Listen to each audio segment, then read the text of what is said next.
Ford just halted all exports to China. The auto industry's breakout year wiped out overnight. And behind it all, Trump's 25% auto tariffs have detonated a $108 billion cost bomb across the U.S. car industry. General Motors is bracing for a $5 billion hit. Stellantis pulled its entire forecast. And now China's threatening to cut off the rare earths that power America's electric vehicles. This isn't about protecting jobs. It's about whether the industry survives at all. And the next move could shut the system down. Ford's suspension of vehicle exports to China marks a critical fracture in global auto trade. According to the Wall Street Journal, Ford exported only 5,500 vehicles to China in 2024, down from over 20,000 in previous years, due in part to surging tariffs that now reach 150%. That means a $42,000 Ford F-150 Raptor suddenly costs Chinese buyers over $100,000, rendering it commercially obsolete. While Ford continues to export engines and transmissions to its Chinese operations, the halt in finished vehicle exports signals not just retaliation from Beijing, but a shift in economic calculus. Ford Vice Chair John Lawler told Reuters that the company earned roughly $900 million in operating profit from China last year. But now even that may be in jeopardy as Beijing prioritizes local brands and restricts American imports.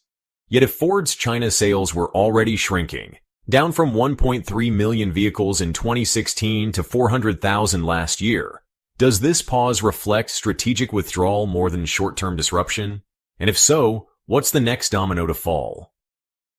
Buick's recent momentum was real. First quarter 2025 sales rose nearly 40%, driven by strong demand for the Encore GX, Envista, and Envision. But that entire lineup is now at risk, not because of performance, but geography. The Encore GX and Envista are built in South Korea, the Envision in China. All three are now subject to crushing import duties, 27% for South Korean models, and nearly 50% for Chinese-built ones, according to updated U.S. tariff schedules.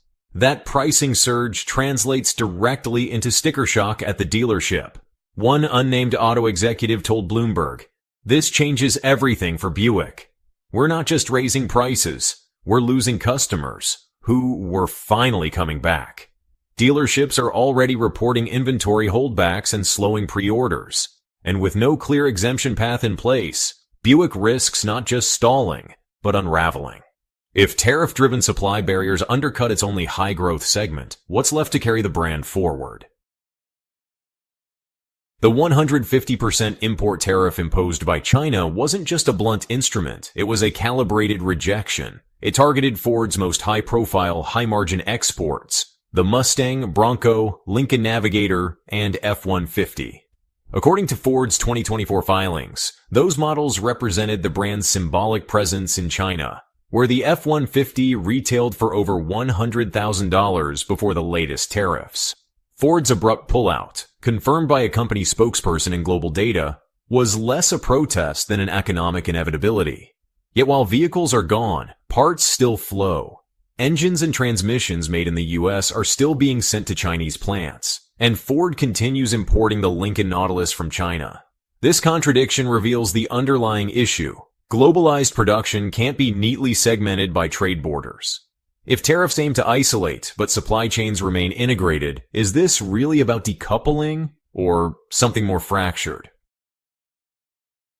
Facing 25% auto tariffs on U.S.-bound vehicles, Japan has proposed a trade swap that's raising eyebrows. Increased imports of American soybeans and rice in exchange for tariff relief on Toyotas, Hondas, and Nissans. Tokyo's urgency is understandable. Japanese automakers exported over 1.5 million vehicles to the U.S. in 2024, and the new tariffs could add $3,800 to $6,200 per vehicle depending on model and category, according to S&P Global Mobility. Japanese officials met with President Trump this week, and sources close to the talks told Bloomberg the proposal is being seriously considered. The gambit, food to save cars, highlights the strategic weight of U.S. agriculture in trade diplomacy, but also the desperation among foreign automakers. Meanwhile, Japanese automakers are quietly scaling back U.S. shipments and front-loading exports to avoid long-term exposure. But if a deal isn't struck soon, Tokyo warns economic consequences will follow, raising the stakes far beyond agriculture. Despite halting vehicle exports, Ford hasn't severed ties with China's market, far from it. The company continues shipping U.S.-built powertrains to China and still imports the Lincoln Nautilus from its Chinese plant to the U.S., sidestepping expectations of a total decoupling. These moves suggest that while finished vehicle exports are politically vulnerable, core supply chain links remain operational. According to an internal memo seen by Reuters, Ford is maintaining this selective engagement to preserve margin in key models and navigate localized production bottlenecks. However, with Chinese tariffs firmly in place, even these channels are under scrutiny. Ford's operations in China generated $900 million in operating profit last year. But if protectionist policies escalate, maintaining this balance may no longer be tenable. The mixed message, pull vehicles, ship engines, raises the question, is Ford restructuring for resilience or reacting on borrowed time? Because while headlines focus on tariffs, the real threat is compounding silently in supply chains. According to a May 2025 report by the Center for Automotive Research, Trump's 25% auto import tariff could raise U.S. manufacturers' operating costs by $108 billion in 2025 alone. That figure doesn't factor in secondary price shocks from tariffs on engines, wiring harnesses, fasteners, and components. Ford CEO Jim Farley told NPR, "We can't even source domestically." Inventory delays are already rippling through logistics networks, with Stellantis pulling its financial forecast and GM warning of a $5 billion hit this year. Meanwhile, sales surges fueled by preemptive buying are masking what could become a steep third-quarter drop. So let me ask you this. When the backstock dries up and the new prices kick in, will American buyers absorb the cost, or will they abandon the lot entirely? Uncertainty has paralyzed industry forecasting. Stellantis, which owns Jeep and Chrysler, pulled its 2025 guidance entirely, citing extreme volatility in tariff enforcement and supplier access. GM reported a strong Q1 but warned of $5 billion in new annual costs, directly linked to parts sourced from South Korea and exported to U.S. factories, per Bloomberg. Mercedes-Benz, though shielded slightly by its Alabama plant, said it may expand U.S. production, but stopped short of new investment, citing unworkable instability, according to CFO Harold Wilhelm. Automakers are now operating under provisional customs exemptions, many of which expire within 2 years. S&P Global notes that over 47% of vehicles sold in the U.S. last year were imported or assembled using cross-border components. As trade policy remains a moving target, the inability to forecast isn't hesitation, it's survival instinct.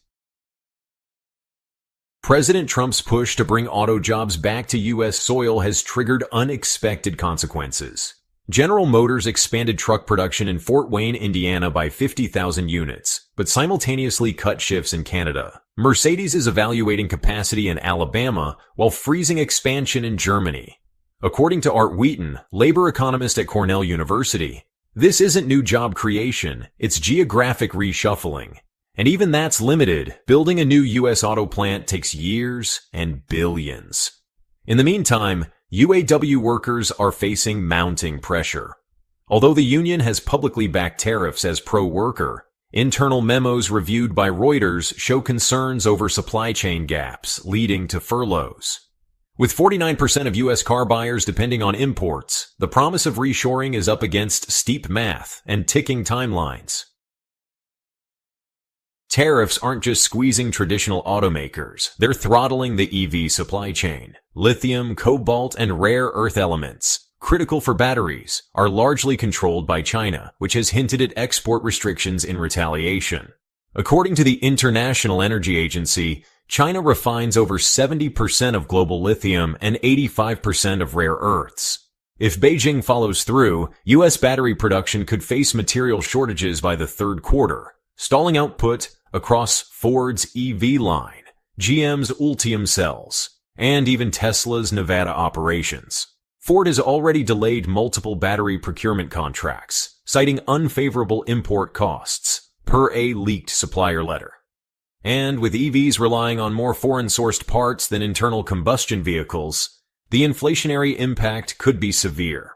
As one analyst from Goldman Sachs told Bloomberg, "This isn't just a tariff problem. It's a gridlock on the green transition." Trump's recent executive actions provide short-term flexibility, allowing firms to claim reimbursements on duplicate tariffs and exempting USMCA parts. But automakers say the patchwork approach adds new complexity. Ford's Farley told NPR, "We welcome the temporary runway.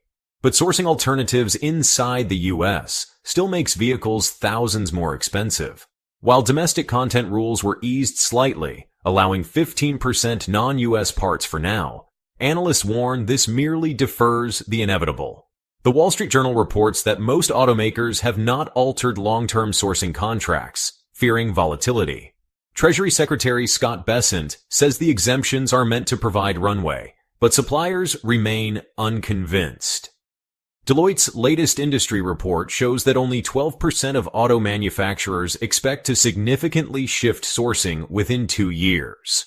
So while the White House may be trying to ease pressure, the ground beneath the industry is still unstable. The real test isn't how the industry adapts in the second quarter. It's what happens if these tariffs become permanent policy. According to the Center for Automotive Research, even modest extensions could trigger production relocations out of the U.S., especially for foreign-owned plants in Kentucky, Alabama, and South Carolina. Meanwhile, dealership markups are already climbing. Edmunds reported a 3.2% average retail price increase on imported vehicles since March 2025. Financing rates are creeping up as well, compounding pressure on consumers. If this trajectory holds, affordability may collapse before supply chains do. And that's before factoring in retaliatory moves from the EU, Japan, or South Korea, each of which is currently weighing targeted duties on U.S. agricultural and tech exports. As of May 2025, 17 major trade relationships remain unresolved. So the real question isn't whether the system will absorb the tariffs. It's whether the system as we know it can still function at all. This wasn't a tweak in policy. It was a redefinition of the global auto map. The lines between friend and competitor, domestic and imported, are now blurred by tariffs, retaliations, and supply chain strain. So where does that leave us? Ford pulled back. Buick's momentum stalled. EVs are cornered. And the very idea of Made in America just got a lot more expensive. But this battle isn't over. Because while the U.S. auto industry adjusts to survive, one question still looms. What happens when the countries America once taxed stop playing by its rules? You'll want to hear what comes next. Because the next chapter could change everything you think you know about global manufacturing. Drop your take in the comments. We're glad you're enjoying this video. Please like and subscribe. Check out another video that is now on your screen.